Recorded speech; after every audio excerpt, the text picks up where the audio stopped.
안녕하십니까. 스트레이트 김의성입니다. 안녕하세요. 주진우입니다. 그리고 엄진 배주환 기자 나오셨습니다. 안녕하세요. 네, 이번 주 참 인상적인 장면이 있었죠. 네. 광주 학살의 주범이자 내란죄로 사형을 선고받았던 전두환 씨가 법정에 출두하면서 이상한 소리를 했습니다. 전두환 씨가 광주에 갔습니다. 근데 광주에서 발포 명령에 대해서 기자들이 묻자 이거 왜 이래? 그러면서 신경질을 부리시더라고요. 발포 명령 부인합니까? 왜 이래?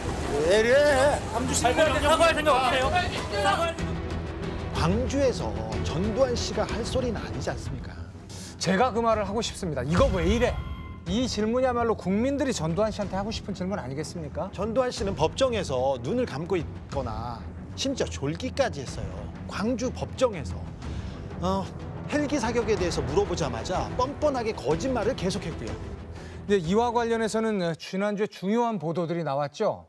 헬기 사격 직전에 전두환 씨가 광주를 방문했다. 새로운 증언입니다. 저도 이 뉴스만 보이더라고요, 지난주에. 그리고 삼성바이오로직스 압수수색이 조금 보였고요. 그런데 언론에서는 연예인만 나오더라고요. 네, 저희 스트레이트는 5.18 당시 전두환 씨의 역할 그리고 헬기 사격의 진실을 계속 추적하고 있습니다. 전두환 씨가 그때 광주에서 무슨 일을 저질렀는지 자신의 눈으로 똑똑히 볼 수 있도록 저희가 취재해서 보도하겠습니다. 잘 기억 못한다고 합니다. 치매도 보인다고 하는데 어떤 일을 벌였는지 저희가 알려드리겠습니다. 전두환 씨. 자, 본론으로 넘어가 보겠습니다. 오늘은 무슨 얘기인가요? 네, 바로 조선업계 얘기입니다. 우리 조선업이 사실 오랜 기간 불황에 빠져 있었잖아요. 예. 그런데 최근에 7년 만에 중국을 제치고 세계 수주량 1위를 탈환했고요. 그리고 현대중공업이 대우조선해양 인수를 발표하면서 세계 최대의 조선사, 공룡기업의 탄생도 눈앞에 두고 있습니다. 네, 정말 큰 뉴스였죠. 그리고 이 조선업계가 부활하고 있다는 소식에 온 국민들이 모두 기쁘게 받아들였었고요. 네. 그런데 여기에 무슨 문제가 있습니까? 네, 저희가 이번에 취재해보니까 자랑스럽게만 보였던 그 영광 이면에 상상할 수 없고 납득하기 힘든 갑질들이 벌어지고 있었습니다. 2017년 7월 12일 강장규 씨는 그날을 또렷이 기억합니다. 누군가에게 줄곧 뒤를 밟히는 기분이었다는 겁니다.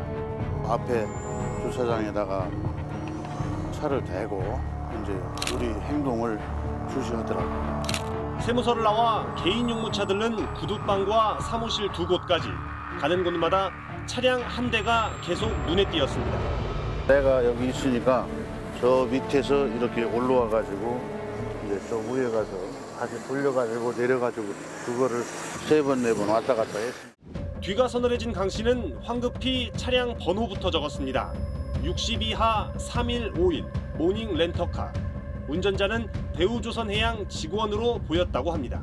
회사복 유니폼을 입고 그 안에 타가지고 배차를 한 그 회사에 물어봤지. 이 누가 배차에 했느냐니까 협력사 운영팀에. 강 씨는 업계 2위인 대우조선해양에 인력을 공급하던 하청업체 대표였습니다. 스트레이트는 당시 문제의 차량을 배차받았다는 직원과 어렵게 연락이 닿았습니다. 그런 적 없는데? 뭔가 자부하신 것 같은데? 전혀 그럼 강정 대표를 만나신 적이 없다. 대우조선해양 측은 우리가 쓰는 업무용 렌터카가 맞다고 확인했습니다. 다만 좁은 거제 지역에서 우연히 만나는 것은 아주 흔한 일이라며 강 씨가 어디서 무엇을 하는지 관심을 가질 이유가 없다고 선을 그었습니다. 그러나 강 씨는 대우조선해양이 나를 감시하고 싶었을 거라며 의심을 풀지 못하고 있습니다. 지난 2001년부터 15년간 대우조선해양에 인력을 공급했던 강 씨. 차일피일 밀리던 대금은 어느덧 50억 원을 넘었습니다. 그래서 계약이 끝난 2016년 대우조선해양을 공정거래위원회에 신고했습니다. 한때 협력사 협의회장까지 지냈던 강 씨는 당시 신고로 대우조선해양 측에 미운털이 박혔을 거라고 말합니다. 저 사람이 수괴다. 수괴. 그래서 저 사람이 무언가 일을 꾸밀 것 같다. 그러니까는 그 행동을 주시해봐라 해가지고 이제 저 회사에서. 공교롭게도 강 씨가 미행을 당했다는 2017년 7월은 일을 해주고도 돈을 못 받았다는 하청업체들이 대책위원회를 꾸려 목소리를 높이고 공정위가 대우조선해양을 본격 조사하던 때였습니다. 스트레이트는 대우조선해양에게 피해를 입었다는 다른 하청업체들을 만났습니다. 한 분씩 그 피해 금액이 어느 정도 되시는지 한번 말씀해 주실까요? 저는 15억 6천만 원. 전 77억입니다. 21억입니다. 인원을 공급하고 돈 받는 건데 인원을 공급했는데 돈 못 받는 그런 상황이죠. 용역 계산도 용역이다. 23개 하청업체가 공정위에 신고한 피해 금액만 647억 원. 대형 조선소와 하청업체의 갑을 관계는 흔히 시수계약이라고 부르는 조선업계의 독특한 대금 산정 관행에서 분명히 드러납니다. 작업량에 맞추어 대가를 주는 게 아니라 일한 성과를 이른바 시수라는 시간 단위로 바꾸어서 액수를 정하는 겁니다. 예를 들어서 용접을 뭐 10m를 용접을 했어요, 철판을. 그러면 이걸 미터 단위로 계산하면 아주 간단하죠. 근데 그런 게 아니고 시간으로 계산을 해요. 10m를 했는데 3시간이다. 뭐 이런 식의 결과치만 알려주는 거죠. 개별 작업에 걸리는 시간과 노동력을 측정하는 품셈도 원청이 마음대로 정하면 그만이었습니다. 하청업체들은 그야말로 주는 대로 공사 대금을 받을 수밖에 없었습니다. 한술 더 떠 대우조선해양은 능률이라는 이름의 자의적인 평가 지표까지 만들어 액수를 2중, 3중으로 후려쳤다는 게 하청업체들의 주장입니다. 작업시켜 놓고요. 비용액밖에 없으니까 뭐 10%밖에 못 준다. 저희들이 평균으로 4년 동안 받은 게 능률이 70%가 채 안 됩니다. 능률을 100% 인정받는 협력업체는 있어요? 존재하긴 해요? 안 줍니다. 지급한 공사대금 일부를 다시 현금으로 내놓으라는 압박에도 시달렸습니다. 8천만 원이 더 왔어요. 이게 무슨 돈이냐 해가지고 해서 물어보니 그거는 그 우회분을 줘야 되는 그런 그 돈이다. 다시 내가 받아야 되겠다. 왜 수상한 현금 뭉치가 윗분들에게 건네져야 하는 걸까? 당시 이 돈을 받았다는 대우조선해양의 전 임원은 오래된 일이라 기억이 나질 않는다며 답을 피했습니다. 업계 3위인 삼성중공업의 하청업체들도 원청의 횡포에서 자유롭지 않았습니다. 스트레이트가 입수한 어느 하청업체의 공사 대금 내역, 일한 시간, 이른바 시수는 630.5로 기록돼 있는데 받은 돈은 0원으로 표시돼 있습니다. 일은 했지만 단 한 푼도 못 받았다는 뜻입니다. 이런 공짜 노동이 2014년 2월 이후 24차례나 됩니다. 뭐 10명이 들어가서 일주일 동안 일을 했는데 돈 안 주냐? 이번 달에 그 다른 호선에서 조금 땡겨가지고 주고 다음 달 줄게. 이렇게 해가지고 차일피일 미루다가 결국에는 안 준 거죠. 심지어 계약서도 안 쓰고 일부터 시킨 정황도 드러났습니다. 삼성중공업에서 작성한 2016년 3월 한 하청업체 업무표 모두 33건의 선박 작업 가운데 절반이 넘는 18건이 미계약으로 표시돼 있습니다. 일부는 이미 일을 마쳤다고 적혀 있습니다. 문건대로라면 작업 시작 전 반드시 계약서를 작성해야 하는 하도급법을 명백하게 어긴 겁니다.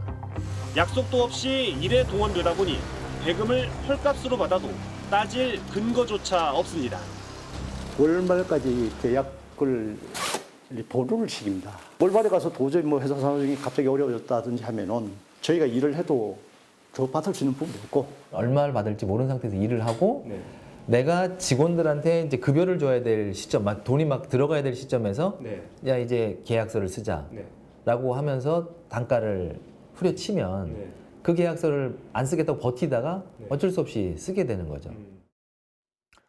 아니 이게 도대체 뭡니까? 계약서를 쓰지 않고 일을 시키고 자기들 마음대로 임금 기준을 정하고 돈을 안 공짜 줘요. 노동을 시키고 리베이트를 받아내고 지급을 미루고 이건 뭐 악덕의 종합 선물 세트입니다. 이건 뭐 하청, 계약 이런 말을 쓸 수도 없습니다. 노예 계약과 다름이 없어요. 그런데도 조선업계의 불황이 과도한 인건비와 최저임금 때문이다. 그렇게 주장하는 사람들 아직도 있지 않습니까? 사실과 다릅니다. 일하고도 얼마를 받을지 모르는 이른바 깜깜이 계약을 하는데 최저임금이 무슨 관계가 있겠습니까? 그렇죠. 이야기를 들어보니까 제대로 된 임금 기준이 없으니까 일한 것의 절반 정도 주거나 또 최근에는 30% 수준까지 낮췄다. 이런 주장도 나왔습니다. 아니 이러면은 살아갈 수가 없잖아요. 예? 이거 어떻게 삽니까? 생존이 불가능한 거 아니에요? 이런 말도 안 되는 후려치기 계약을 왜 당하는 겁니까? 네, 바로 도급 계약을 맺기 때문인데요. 이 인력만 조달해주는 파견 계약 같은 경우에는 1인당 얼마 이렇게 인건비를 계산해서 계약을 하지만 도급 계약은 좀 다릅니다. 그러니까 인력과 장비가 있는 업체한테 이 공사 전체를, 이 작업 전체를 통째로 넘기는 것이기 때문에 이 작업에 대해서만 계약을 하는 겁니다. 작업한 시간대로만 준다면야 큰 문제가 안 되겠죠. 그런데 우리가 줄 수 있는 예산은 이번 달엔 이것뿐이다. 그러니까 이것만 받아라. 이렇게 하니까 일한 양과 상관없이 고무줄 잣대가 적용되는 겁니다. 사실 대우조선해양이 돈 잘 쓰기로 유명한 회사예요. 서울에선 돈을 펑펑 썼어요. 조선일보 주필을 모셔다가 1등석에 태워서 유럽에 보내고 하루에 3천만 원이 넘는 요트를 태워 보내기도 했어요. 일주일 새에 그냥 몇 억을 써서 황제 유람시키듯 유람도 보내고요. 대우조선해양 하면 또 유명한 차장 한 분이 생각나는데요. 네, 그렇습니다.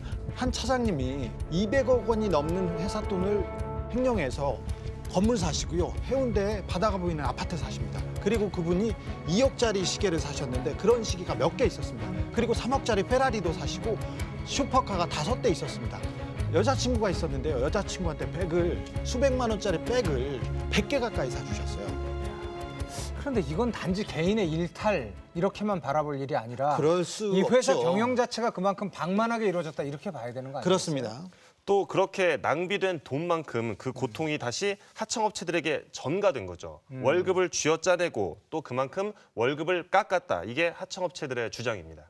그런데 사실 조선업체에서 이 그 업무 과정에서 하청업체가 차지하는 비중 대단히 높잖아요. 네, 그렇습니다. 이 시추선, 이게 드릴십을 예로 들어보면요. 전체 공정에서 원청이 만드는 부분은 10% 정도에 불과합니다. 나머지 90% 정도 부분은 모두 하청업체가 만드는 겁니다. 게다가 어렵고 힘들고 특별히 위험한 부분은 하청업체에서 떠맡았습니다. 네, 그렇습니다. 그런데 더 큰 문제는 이런 대다수의 하청업체가 원청의 인력만 보내는 사실상 불법 파견 형태로 일을 하고 있다는 겁니다. 이 때문에 심지어 나를 감옥에 보내달라 이런 하청업체 대표까지 나타났습니다. 아니 그게 무슨 얘기입니까? 스스로 감옥에 가겠다니. 네, 3년 동안 감옥에 가겠다고 끊임없이 외치는 현대중공업 하청업체 대표. 그가 왜 이런 주장을 할 수밖에 없는지 다음 영상을 보시면 이해가 가실 겁니다.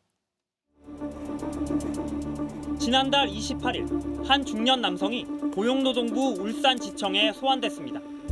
2012년부터 3년 동안 현대중공업의 하청업체를 운영한 한익길 대표. 그는 불법 파견 혐의를 받고 있습니다. 일감을 통째로 의뢰받는 하도급 계약을 맺어놓고 실제로는 인력만 공급했다는 겁니다. 사실 한 씨는 이미 3년 전 국회 국정감사장에서 자신이 불법 파견업자임을 고백했습니다. 그 현대중공업 사내협력사는 도급을 유장한 용역 파견업체였습니다. 그다음에 모든 작업은 원청이 현대중공업 생산관리자가 지시하고 관리하고 있으며 작업자들의 근태를 원청에서 관리합니다. 현대중공업에게서 떼인 직원들의 인건비를 받을 수만 있다면 자신은 기꺼이 처벌받겠다는 고유책이었습니다. 불법 파견업자가 되면 사실은 저희들이 하고 있는 공사대금 소송도 훨씬 편합니다. 뭐 고생할 필요 없이 이것저것 낼 필요 없거든요. 불법 파견을 자행했는데 그러면 거기에 대한 정당한 대가만 받으면 되거든요. 하지만 헛된 기대였습니다. 이기건 당시 노동부 장관까지 국정감사장에서 한 씨의 폭로를 직접 들었지만 노동부는 1년이 넘도록 조사 한 번 하지 않았습니다. 답답함과 초조함 속에 그가 선택한 것, 이른바 셀프 고발. 제발 나를 잡아가 달라고 노동부에 자수한 겁니다. 아니 내가 지금 급여를 못 줘서 최단금 때문에 근로기준법 위반으로 구속되나 불법 파견으로 구속되나 뭐 구속되는 똑같은데 나 구속했어. 그게 제일 좋다. 그렇게 이야기하니 그 감독관이 저한테 얘기하더라고요. 그럼 집에 내려가서 1층에 내려가셔가지고 셀프 고발하라 그러더라고요. 인건비를 72억 원이나 떼이는데 일조했다고 범행을 자백한 지 벌써 3년. 하지만 지금껏 3번 조사받은 게 전부입니다. 업무가 좀 다른 사람들이 좀 많았었거든요. 현대중공업에 그때 뭐 부당노동이 문건이 뭐 폭로되고 거기에 따라서 저희가 뭐 압수수색도 하고 하는 것들 제가 진행을 해야 했기에 일단 목표는 뭐 이달 안에는 정리하는 걸로 생각하고 있습니다. 조선업계의 불법 파견은 고질적 관행입니다. 원청이 하청업체 노동자들에 대해 업무 지시를 하고 관리 감독을 하면서도 직접 고용하는 대신 하도급 계약을 맺는 위장도급 방식인데 처벌을 받은 사례는 아직 없습니다. 비결은 뭘까? 스트레이트는 현대중공업이 5년 전 노동부 근로감독을 앞두고 하청업체 대표들을 모아 교육시킨 자료를 입수했습니다. 현대중공업이 지시한 사항은 절대 문서로 남기지 마라. 결재란에서 현대중공업 간부들은 아예 빼라. 위장도급 사실이 드러날 만한 증거는 모두 없애라는 주문으로 가득합니다. 작업일보상에 저희들은 그렇게 못 적게 해요. 못 죽게 하지. 예, 그러니까 증거가 안 남지. 우리도 마찬가지로 일을 해야 되니까 작업일보에다가 뭐 직영 지원 이를 적을 수가 없어. 그래 적으면 노동부 걸리니까. 하청 노동자들을 붙잡고 물어봐도 불법의 증거는 나오지 않았습니다. 43개 항목의 설문지를 나눠주고 보기 4개 중에 고르도록 하지만 답은 미리 정해져 있었기 때문입니다. 이게 뭔지 똥인지 된장인지도 모르고 뭐가 뭔지도 모르고 설문조사도 되게 형식적으로 그냥 그다음에 그거는 업체 관리자들이 하라는 대로. 가장 최근 조사인 2017년 2월 노동부의 현대중공업 사내하도급 실태조사 보고서. 5개 하청업체를 대상으로 조사했는데 결론은 역시 불법 파견 요소를 발견할 수 없다는 겁니다. 노동부 쪽에서 근로감독이나 이런 걸 통해서 밝혀진 적이 없는 것 같아서요.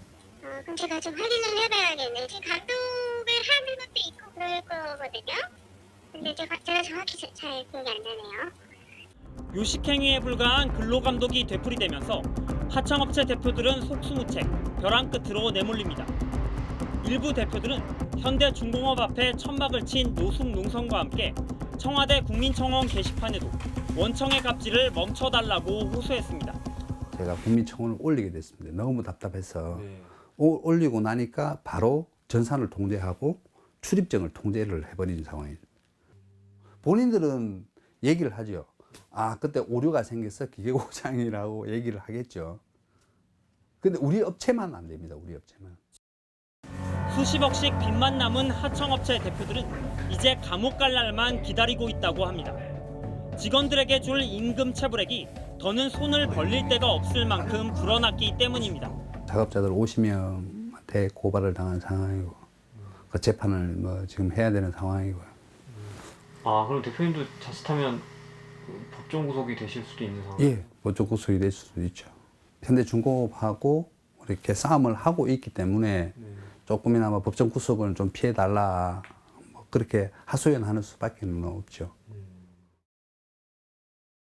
야, 정말 웃을 수도 울 수도 없는 현실입니다. 나를 잡아가라고 스스로 셀프 고발을 하다니요.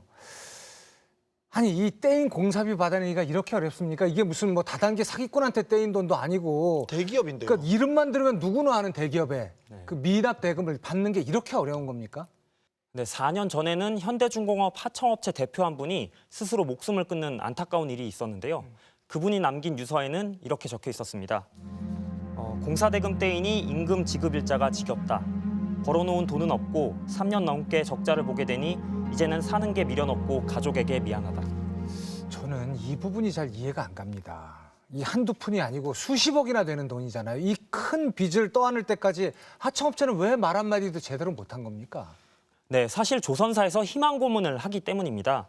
이번에는 적게 주지만 다음번에는 어느 정도 손실을 보전해서 금액을 맞춰주겠다. 이런 식으로 희망 고문을 하니까 일단은 하청업체는 울며 겨자 먹기로 빚을 돌려막기를 하게 되고요. 결국에는 이 파산 직전까지 몰리는 겁니다. 이번에는 못 해주지만 다음에 잘해주겠다고 하면서 차일피일 미루는 거 이게 전형적인 사기꾼 수법이에요. 사기죠. 일반인이 이렇게 하면요. 네. 구속됩니다. 중소기업이 이렇게 하지 않습니까? 구속됩니다. 이렇게 사기를 쳐놓고 대기업이 하니까 관행이라고 우기면 어떡합니까 이거? 한때 정부가 하청업체들이 힘드니까 4대 보험을 유예해 주기도 했습니다. 그 제도가 오히려 이 사태를 악화시킨 측면이 있습니다. 아니, 악화시켰다고요? 4대 보험료를 늦게 내도 된다, 강제로 압류하지 않겠다 이렇게 하니까 이 돈을 노동자들의 숨통을 틔워주기 위해서 쓴 게 아니라 오히려 그만큼 안 내도 되는 4대 보험료만큼 하청업체들의 월급을 더 깎았다. 이게 하청업체들의 주장입니다. 와, 이건 정말 나쁘네요. 예? 영세한 하청업체 그리고 그 노동자들의 숨통을 틔워주기 위한 작은 정책인데 그것마저도 자신들의 이익을 위해서 이걸 이용했다는 거 아니에요? 이건 정말 너무 나쁘네요. 대기업이 하청업체 노동자의 피를 빨아먹는 것 같아요. 네, 불황이라는 이름으로 강요하고 또 관행이라는 이름으로 떠넘겨온 이 조선사의 횡포가 이것뿐만이 아니었습니다. 인건비 가로채기도 모자라서 기술까지 빼앗겼다는 업체가 있는데요. 제가 다녀왔습니다. 일감은 물론 일할 사람도 남아있지 않은 이원택 씨의 공장. 지금은 전기 공급마저 끊겨 한낮인데도 을씨년스럽습니다. 현대중공업의 선박에 들어가는 해상용 배전반을 만들던 업체였습니다. 2014년엔 400억 원 가까운 창사 이후 최대 매출을 올리기도 했습니다. 그러나 위기는 뜻밖에도 그 이듬해 찾아왔습니다. 공사별로 계약하던 그 방식을 1년 단위로 년 단위로 계약을 하자 이겁니다. 얼마나 물건을 만들지 알 수가 없거든요. 갑작스런 계약 조건 변경이 미심쩍었지만 24년이나 납품해오던 현대중공업과의 거래를 대안도 없이 하루아침에 끊을 수는 없었습니다. 이 씨는 1년치 예상 작업량을 가늠해 입찰 견적서에 813억 원을 써냈습니다. 하지만 예정된 날짜가 돼도 누가 낙찰됐다는 발표는 없었습니다. 닷새가 지난 뒤 현대중공업은 입찰 결과 대신 이상한 공문을 보내왔습니다. 견적에 813억을 써냈지 않습니까? 근데 594억이 자기들 목표 견적 금액이다라고 공문이 옵니다. 그전에는 그런 현대중공업에서 먼저 무슨 목표 견적 금액 이런 걸 보내준 적 없습니다. 이 씨가 고쳐 써낸 금액은 요구액보다 32억 원이 많은 626억 원. 아무리 원청의 요구라 해도 손해는 볼 수 없기에 탈락을 각오한 겁니다. 높은 금액을 써내서 저희는 떨어지려고 했어요. 현대중공업 거를 하면 저희는 망합니다. 급기야 현대중공업에서 직접 사람이 찾아와 회유했다고 합니다. 손실은 안 나가게끔 해줄 테니까 협조를 좀 해라. 그래서 결국은 저희가 528억에 계약을 합니다. 그런데 그해 이 씨가 받은 물량은 계약 금액의 3분의 2 수준에 그쳤습니다. 계약서엔 금액이 부족할 경우 그 다음 해 부족한 물량을 채워주도록 되어 있었지만 이 약속마저 지켜지지 않았다고 합니다. 이미 만들어 보낸 부품이라도 제값을 쳐달라고 요구해도 소용이 없었고 250명이 일하던 이 중견기업은 지난해 3월 끝내 문을 닫았습니다. 완전히 마른 오징어에서 물을 짜내듯이 다 짜내버립니다. 쓰러질 때까지 완전히 땅바닥에 깔려야 달려들지를 못하거든요. 돈만 못 받은 게 아닙니다. 현대중공업에 부품을 납품하다 핵심 기술을 도둑맞았다며 법정 다툼을 벌이는 업체도 있습니다. 배 엔진에 들어가는 핵심 부품을 납품해왔다라고 보시면 되겠습니다. 피스톤 같은 경우는 저희가 100% 공급을 해왔습니다. 2012년 8월 이 업체가 현대중공업으로부터 받은 대외비 공문, 품목별 제조 공정도를 보유한 자료 그대로 스캐닝해서 보내라고 되어 있습니다. 2015년엔 관리계획서와 작업 절차, 검사 성적서까지 내놓으라더니 2016년 5월엔 부품 생산 관련 문서를 거듭 요구하면서 답이 없으면 양산 승인 취소, 즉 거래를 끊을 수 있다는 협박까지 서슴지 않았습니다. 그대로 다른 업체로 전달을 할 경우에 굉장히 짧은 시간 내에 그 제조 기술을 활용해서 단시간에 개발을 해낼 수 있는 그런 정도의 한 씨의 우려는 현실이 됐습니다. 한때 200억 원이 넘던 현대중공업과의 거래는 자료들을 잇따라 넘긴 뒤 곤두박질 쳤습니다. 경찰은 압수수색을 통해 이 자료 중 일부가 현대중공업에서 또 다른 부품업체로 흘러들어간 정황을 포착했습니다. 결국 지난해 12월 현대중공업은 산업기술 유출과 하도급 거래 위반 혐의를 받아 기소 의견으로 검찰에 넘겨졌습니다. 무슨 드라마나 영화에 나오는 세상에서 제일 나쁜 기업의 이야기를 보는 것 같습니다. 이거 단순한 갑질이 아닙니다. 이거 범죄 아니에요? 저희가 서면으로 조선 3사들의 입장을 물어보니까 공통된 이야기가 있었습니다. 두 가지 정도인데요. 조선사는 원래 실제 일한 시간으로 돈을 주지 않는다. 숙련도가 중요하기 때문이다. 좀 납득하기 힘든 해명이죠. 그리고 또 하나는 불황이 계속됐기 때문에 어쩔 수 없는 측면이 있었다 이겁니다. 얼마 전까지는 초호황이라고 얘기하지 않습니까? 불황 얘기하는데 조선사가 그렇게 돈을 못 번 게 아닙니다. 그 돈을 못 벌었을 때는 공적 자금 가졌다 쓰셨지 않습니까? 조선사에서 이 불황이란 말을 계속해서 과장하는 측면이 있습니다. 네, 현대중공업 사례를 보면 그런 측면이 좀 있어 보입니다. 왜냐하면 이런 불황의 와중에도 현대중공업 내부에서는 돈을 아주 많이 벌어간 분이 한 분 있거든요. 한 사람이라고요? 누구죠? 그분이시겠죠. 네, 현대중공업 최대 주주인 바로 정몽준 씨입니다. 불황의 고통을 하청업체에게 떠넘기는 사이에 현대중공업 내부에서는 오너 일가를 위한 숨가쁜 작업이 벌어지고 있었습니다. 현대중공업 그룹의 오너인 정몽준 현대중공업 고문. 지난 수년 조선업계가 불황에 허덕인 와중에 정 고문은 수백억 원대의 배당을 눈앞에 두고 있습니다. 이런 큰 수익의 비결은 현대중공업 그룹을 지주회사 체제로 바꾼 데 있습니다. 현대중공업은 2017년 회사를 4개로 쪼개고 그중 한 곳을 지주사로 만들어 그룹 지배구조의 정점에 올렸습니다. 정몽준 고문이 갖고 있던 현대중공업 지분도 4개 회사 주식으로 바뀌었습니다. 약 10%씩 보유하게 된 4개사의 지분을 정몽준 고문은 지주사의 주식으로 모두 교환했습니다. 이렇게 여러 회사에 흩어져 있던 지분을 지주사 한 곳으로 정리한 결과 정 고문은 돈 한 푼 들이지 않고 그룹 전체에 대한 지배력을 강화했습니다. 원래 갖고 있었던 이 주식들을 그냥 지주한테 주고 그 대가로 이제 지주회사 주식을 15% 받은 거니까 정몽준 입장에서는 아무런 추가로 들어가는 돈 지출 없이 그냥 지분율이 10.1%에서 26%까지 늘어난 거죠. 여기서 눈여겨볼 대목이 있습니다. 원래 현대중공업이 대주주였거나 새로 분사해서 만든 알짜배기 회사 2곳이 지주사 밑으로 편입된 겁니다. 먼저 그룹 내에서 돈을 잘 벌어오는 이른바 캐시카우로 통하던 현대오일뱅크. 2010년 현대중공업 그룹에 인수된 오일뱅크는 2011년 이후 딱 한 해를 빼고는 주주들에게 배당을 한 적이 없었습니다.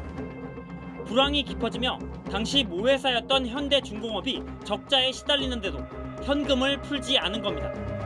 그러다 2017년 지주사 밑으로 들어가자마자 기다렸다는 듯 6,300억 원을 배당합니다. 정몽준 고문이 최대 주주인 지주사의 이익을 극대화하기 위해 수익을 쌓아놨다가 배당을 몰아준 게 아니냐는 의혹이 제기됩니다. 2016년에 오일뱅크처럼 돈 잘 버는 회사한테 현대중공업이 배당을 좀 적절히 충분히 잘 받았으면 현금이 충분히 있었을 거니까 그걸 가지고 구조조정도 좀 덜 하고 위기도 좀 극복하고 협력업체들한테도 좀 정당한 대가를 주고 이랬을 수 있었을 텐데. 현대중공업의 한 사업 부분에서 독립한 현대글로벌서비스도 지주사 밑으로 편입된 배경이 석연치 않습니다. 선박 AS 회사인 현대글로벌서비스의 대표는 정몽준 고문의 맏아들인 정기선 씨. 2016년 창사 이듬해 이익은 500억 원이 넘었습니다. 현대중공업이 가지고 있던 사업 기반과 네트워크 등을 그대로 물려받아 첫 해부터 놀라운 실적을 기록한 겁니다. 그 작은 회사가 영업이익률이 20%가 넘어가요. 2,500억 매출에 560억 영업이익이니까. 본래 그게 AS나 이런 것들이 수익성이 높은 거거든요. 본래 수익성이 높은 거예요, 그게. 그러니까 예를 들어 560억 이거 다 그냥 현대중공업의 현금이라고 보시면 되는 거예요. 원래는. 가뜩이나 적자에 시달리던 현대중공업에서 굳이 이 회사를 떼어낸 이유는 뭘까? 부산에 있는 현대글로벌서비스 본사. 분사한 지 3년, 엄연히 다른 회사지만 여전히 현대중공업과 한몸처럼 보였습니다. 스트레이트 취재진과 만난 글로벌서비스 직원은 물어볼 게 있으면 현대중공업에 문의하라고 합니다. 아직 이런 식으로 자체적인 언론 대응 소식이 없었는데 현대중공업은 30년 정도 언론 대응팀이 있지 않습니까? 네네. 그래서 그 대응팀을 통해서 대언론 행동자 활동을 하고 현대중공업 측은 위험을 분산하기 위해 글로벌 서비스를 지주회사의 자회사로 분리했다고 했지만 결국 오너 일가에게 돈 되는 회사를 몰아줬다는 지적은 피할 수 없게 됐습니다. 이 같은 지배구조 개편을 통해 지주사 지분 31%를 보유한 정몽준 정기선 부자가 올해 받을 배당금만 약 900억 원. 공교롭게도 현대중공업 하청업체들이 받지 못했다고 주장한 공사대금 피해액과 비슷한 규모입니다. 불황의 손실은 고스란히 하청업체들의 몫이었고 뒤에서는 오너 일가의 배를 불리는 데 충실했다는 의혹. 정몽준 고문은 스트레이트의 인터뷰 요청을 거절했습니다. 직접 찾아도 갔지만 이사장으로 재임 중인 아산재단에서도 서울 평창동 자택 앞에서도 그를 만날 수는 없었습니다. 아, 저희 MBC에서 나왔는데 저희가 좀 회장님께 인터뷰를 좀 요청을. 안 하시고요. 네. 여기 안 하신다고? 안 돼요. 아니, 안 하신다는 게 어떤 뭐 아예. 인터뷰 자체를. 네. 그냥 다르다. 그러니까 언론 어떤 내용이라도 인터뷰를 안 해. 그러니까 저희가 뭐 이런 뜻으로 인터뷰를 하고 싶다 뭐 이렇게 전달이라도 드리면 안 될까요? 반지인가요? 네. 들어오지 마세요. 그렇지 않아도 돈 많은 분이시잖아요. 대통령 하시겠다고 하신 분이세요? 네. 그런데 이렇게 하청업체와 노동자들의 희생을 대가로 계속해서 돈을 챙겨야 합니까? 정말 어떤 생각을 하고 계시는지 정몽준 씨에게 한번 여쭤보고 싶습니다. 현대중공업에서 지주회사 만들고요. 거액 배당하고요. 일감 몰아주게 하고요. 내부자 거래 계속 이뤄지고 있습니다. 아들한테 경영권을 승계하겠다는 그런 지적을 피해갈 수 없습니다. 네, 여기에 대우조선해양 인수까지 완료되면 이 정몽준 정기선 부자의 재원은 더 늘어날 거란 전망도 있습니다. 대우조선해양에 투입된 공적 자금이 얼마나 됐는지 아십니까? 12조 8천억 원입니다. 12조 8천억 원을 쏟아서 회사를 살려놨습니다. 그런데 조선일보에 뭐 접대나 하고 그다음에 하청업체만 쥐어짜다가 결국은 현대중공업 정몽준 씨 품에 안기게 됐습니다. 참 기업하기 좋은 나라, 대기업하기 좋은 나라가 우리나라입니다. 12조 8천억 공적 자금 말이 좋아서 공적 자금이지 다 우리 세금 아닙니까? 그렇습니다. 우리 돈입니다. 예, 우리 돈을 다 모아서 한 군데 이렇게 크게 몰아주는 그런 모양이네요. 부자한테 왜 우리 돈을 줘야 됩니까?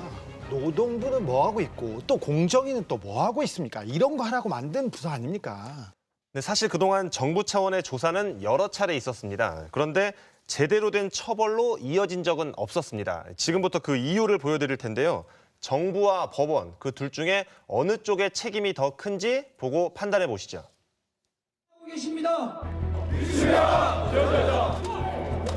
현대중공업이 대우조선해양을 인수하는 본계약이 체결된 지난 8일 세계 1, 2위 기업의 합병으로 떠들썩했던 이날 대우조선해양의 23개 하청업체들에게 공정위의 심의 결과가 통보됐습니다. 대우조선해양의 불공정 거래를 신고한 지 3년이 지나서야 받은 결과. 하지만 내용은 실망스럽기 짝이 없었습니다. 대우조선해양에 과징금 108억 원을 물리지만 하청업체들에게 주지 않았다는 공사대금은 사실상 면죄부를 받았습니다. 실투입 시수, 즉 하청업체가 실제 일한 시간은 인정하기 어렵다며 하청업체의 손해는 별도의 소송을 통해서 해결해야 한다는 게 공정위의 판단입니다. 공정위는 또 하청업체들이 떼었다는 돈을 주라고 명령할 수 없었던 근거로 대법원에 한 판결을 제시했습니다. 2017년 12월 7일 내려진 문제의 대법원 판결을 살펴봤습니다. 앞서 지난 2013년 공정위는 하청업체들에게 주지 않은 대금 436억 원을 지급하라고 대우조선해양에 명령한 바 있습니다. 그러나 대우조선해양은 이에 불복해 행정소송을 제기했고 결국 대법원에서 공사대금을 안 줘도 된다는 확정 판결을 받아냈습니다. 모처럼 하청업체들의 손을 들어줬던 공정위의 결정을 당시 대법원은 무슨 근거로 뒤집었던 걸까? 대법원은 먼저 대우조선해양이 생산성 향상률이라는 자의적인 지표로 공사대금을 부당하게 깎았다는 공정위의 지적을 인정하지 않았습니다. 하청업체들한테 알려주지 않고 막 낮췄어요.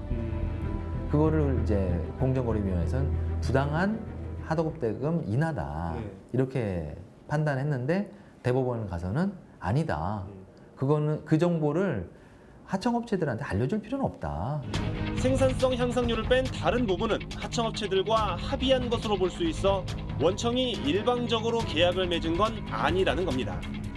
계약서도 없이 일부터 하고 보는 관행, 가불관계에 따라 울며 겨자 먹기식으로 따른 불공정 계약에 대한 법원의 문제의식은 찾아볼 수 없습니다. 선시공 후 계약을 하면서 약자가 되는 거예요. 그러면서 단가가 후려치게 되고 그 계약서에 서명하지 않을 수가 없게 되는 거죠. 그럼 그 계약서를 가지고 법원에 가면 당신이 계약했지 않습니까? 이렇게 하고 패소 판결이 나오는 거죠. 심지어 당시 판결에서 대법원은 대우조선해양이 하청업체들에게 지급한 액수가 현대중공업이나 삼성중공업의 하청업체들이 받은 돈에 비해 적지 않았다는 이유도 제시했습니다. 조선업계에 만연한 공사대금 후려치기를 사실상 묵인하는 판결이라는 지적이 나오는 대목입니다. 그게 어폐가 있는 게 3개사가 다 똑같이 다운시켜버리게 되면은 그럼 결과적으로는 불공정이라는 게 성립이 안 되는 상황이 돼버리는 거예요. 당시 소송을 냈던 대우조선해양이 법정 밖에서 일부 하청업체 대표를 회유해 재판에 김을 빼기도 했습니다. 대우조선해양을 공정위에 가장 먼저 신고했던 하청업체 대표가 소송이 시작되자 돌연 자취를 감췄던 겁니다. 못 받은 공사대금을 놓고 대우조선해양과 물밑에서 모종의 합의를 봤다고 합니다. 대충 뭐 알 거 아닙니까? 뭐 말 안 해도 뭐 그런 거지. 그럼 얼마 정도에 합의하셨어요? 이걸 목표 달성하면 끝이지 뭐 적지만은 그래도 뭐. 치열한 법정 다툼에서 원청의 횡포를 증언해야 할 주요 피해자가 뒤로 물러나면서 재판은 싱겁게 끝났습니다. 질 수밖에 없지. 당사자가 빠져버리니까 뭐. 실제로 판결문엔 증거가 없다거나 증명이 없다는 표현이 거듭 등장합니다. 결국 대법원의 이 판결로 대우조선해양은 지급 책임에서 온전히 벗어났고 그 뒤 줄줄이 똑같은 피해를 입은 하청업체들은 판례의 벽에 가로막혔습니다. 당시 대우조선해양의 변호인은 김앤장 법률사무소, 대법원의 주심은 조재현 현 법원행정처장, 재판관은 조희대, 고영한, 권순일 대법관이었습니다.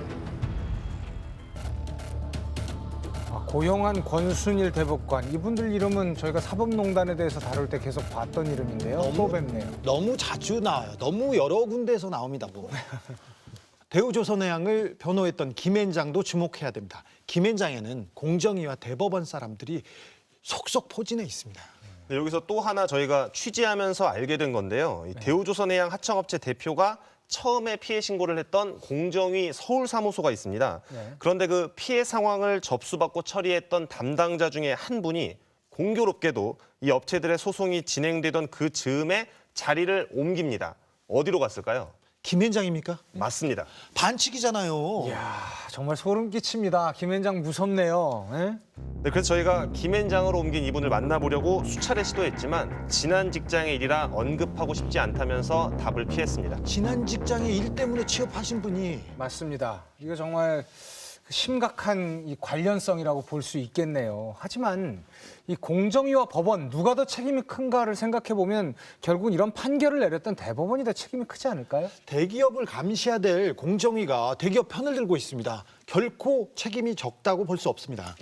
네, 공정위는 법원 판결을 핑계로 이 법원 뒤에 숨은 모양새인데요. 네. 자세히 들여다보니까 대기업 봐주기로는 법원과 막상막하였습니다.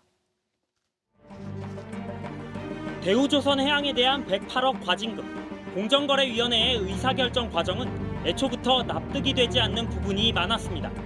지난해 1월 계약서 없이 하청업체에 일을 시키는 이른바 서면 미교부 행위를 먼저 판단해 조치한 결과는 과징금 2억 원 남짓. 이 지금 2억 600억 같으면 일반 대형마트도 그 정도 나오겠다. 일반 마트, 중소마트도.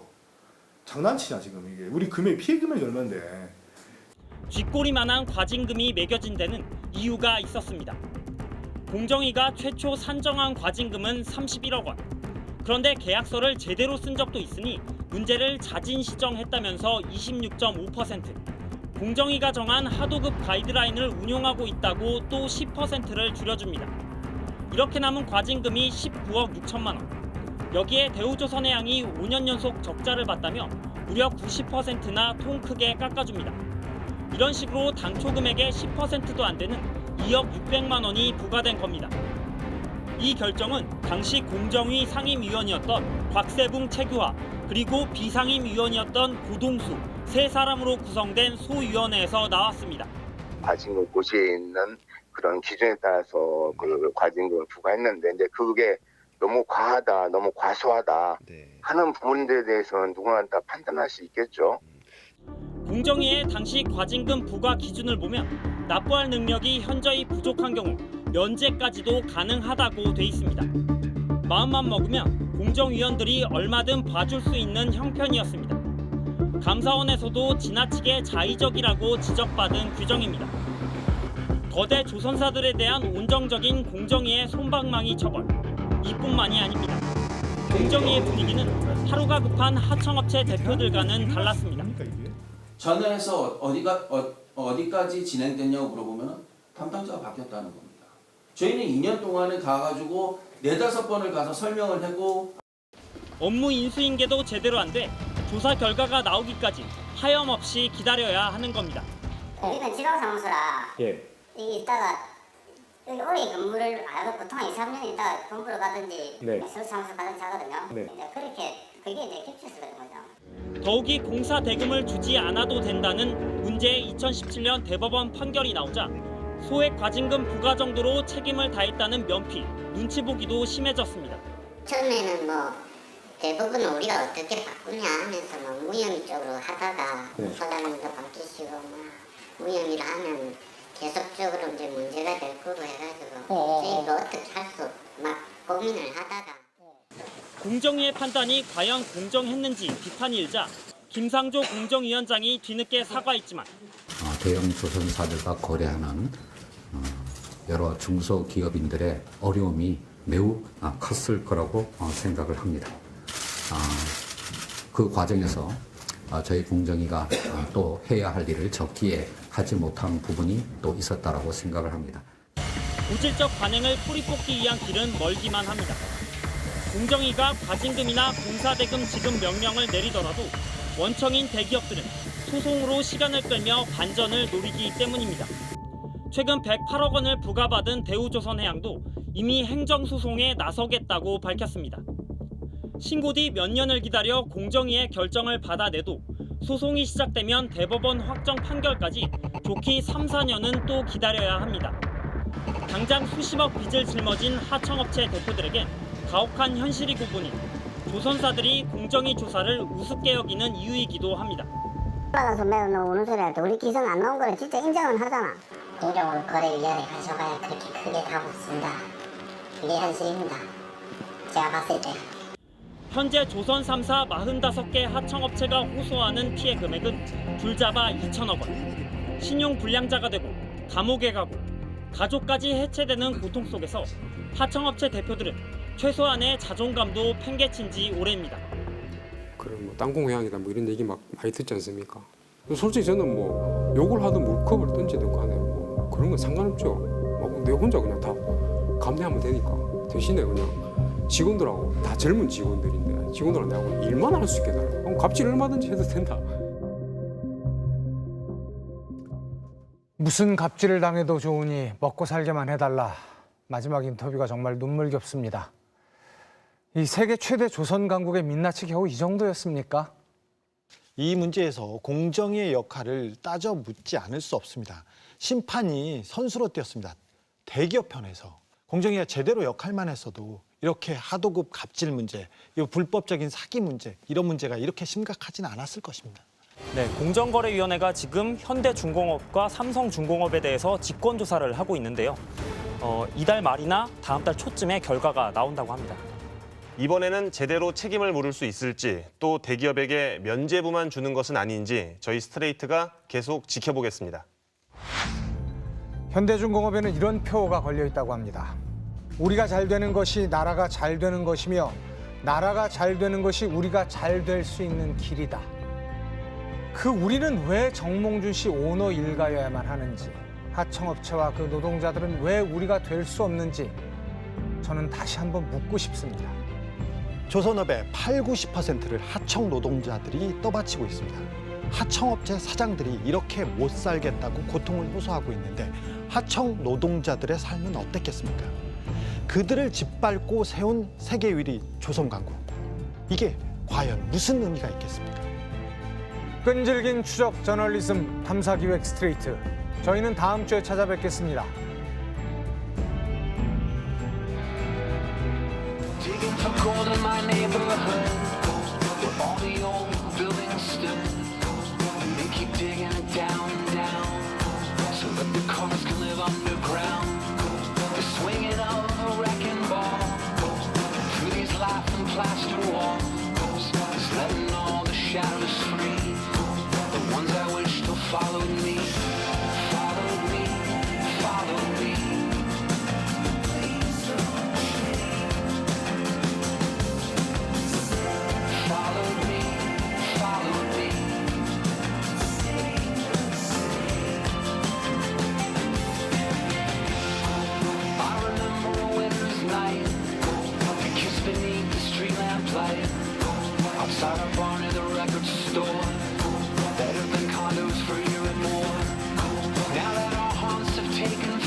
entscheiden.